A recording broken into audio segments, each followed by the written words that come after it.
Et à l'occasion de cette journée internationale des personnes en situation de handicap, Soumia Amrani, membre du comité des droits des personnes handicapées, est avec nous depuis Rabat. Bienvenue à vous.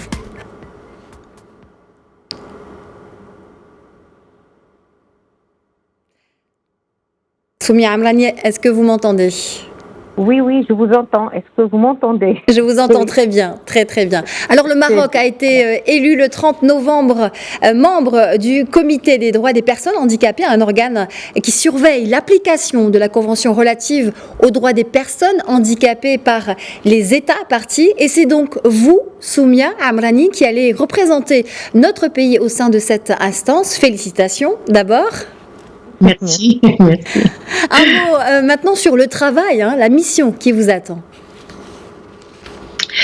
En fait, je voudrais dire que le comité chargé des droits des personnes handicapées au sein de l'ONU, c'est un comité de traité, c'est un organe de traité qui est régi par l'article 34 et qui comprend des membres experts autonomes ou indépendants, connus par leur probité, leur expertise dans le domaine et aussi leur représentativité des personnes handicapées.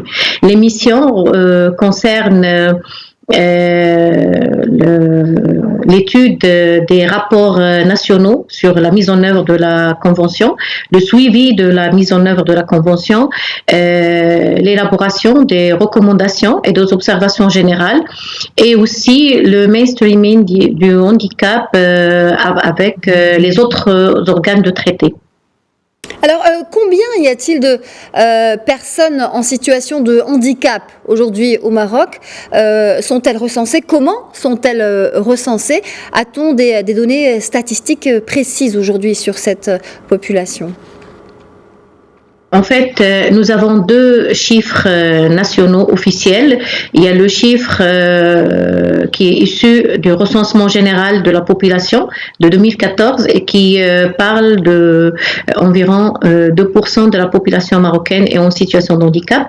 Et nous avons également la recherche ou l'étude nationale sur le handicap, qui est une étude qualitative et qui avance un chiffre de 6,8% de personnes handicapées au Maroc, avec bien sûr un constat important, c'est que un quart des ménages marocains sont concernés par le handicap, soit par une personne, un membre ou plus de la famille qui est en situation de handicap, et c'est un chiffre qui est assez important quand même.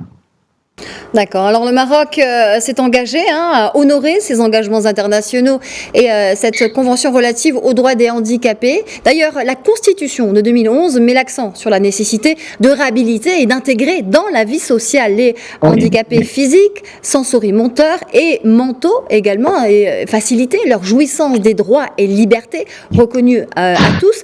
On en est où aujourd'hui, la réalité ? Qu'est-ce qui a changé au cours de ces derniers temps ?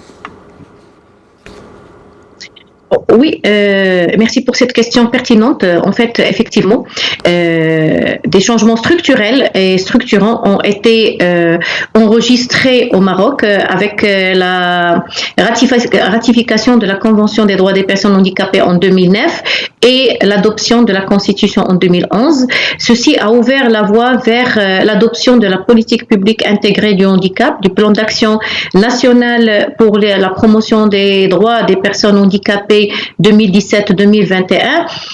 On en est où ? On est à une phase où il y a toute l'installation, si je peux dire, juridique et institutionnelle qui est en train d'être finalisée.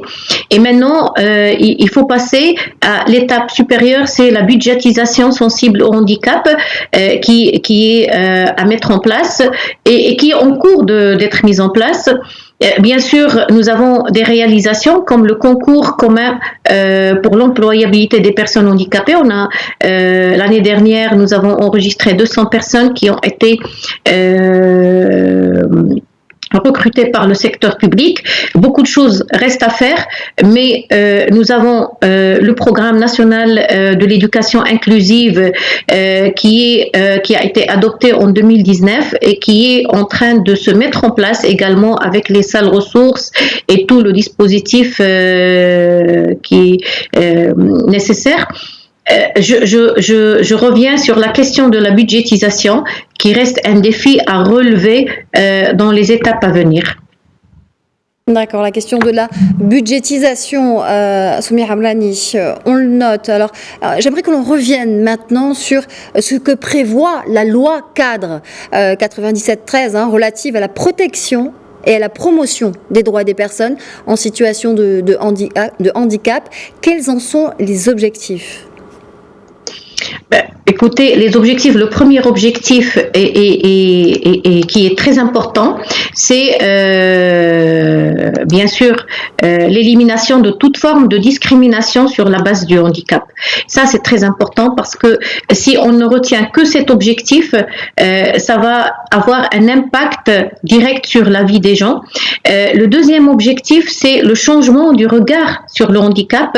Cette loi cadre a concrétisé et a institutionnalisé une nouvelle vision sur le handicap qui tranche et qui fait un passage de la vision charité et médicalisée vers la vision où le concept basé sur l'environnement et l'approche sociale et droit du handicap. Cette loi cadre est en cours d'être, mise en œuvre parce que nous sommes maintenant dans un chantier d'élaboration des textes réglementaires de l'assistance sociale parce que l'assistance sociale est très importante. Je peux dire que un point important que les nouvelles lois et le nouveau changement va apporter sur la vie des personnes, c'est la question de la protection sociale. Et je pense que c'est le troisième objectif de cette loi. Il y a un objectif qui est en même temps objectif et défi. C'est l'objectif de la capacité juridique des personnes handicapées, qu'elles soient avec handicap intellectuel ou autre. Ça, c'est très important. Le Maroc a ouvert ce chantier et je pense que le Maroc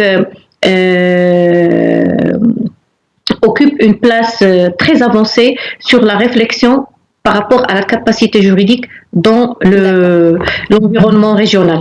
D'accord. Alors, cette année, la journée mondiale des personnes handicapées a pour thème « Développons notre résilience collective pour trouver et mettre en œuvre des solutions durables afin de ne laisser personne de côté pendant et après la Covid-19 ». Alors, partout dans le monde, on le sait, le confinement a eu un impact sur la santé mentale en particulier. Il a constitué une épreuve encore plus douloureuse pour les personnes souffrant d'autisme. Et je précise, Soumia Ramlani, que vous êtes également présidente du collectif Autisme Maroc.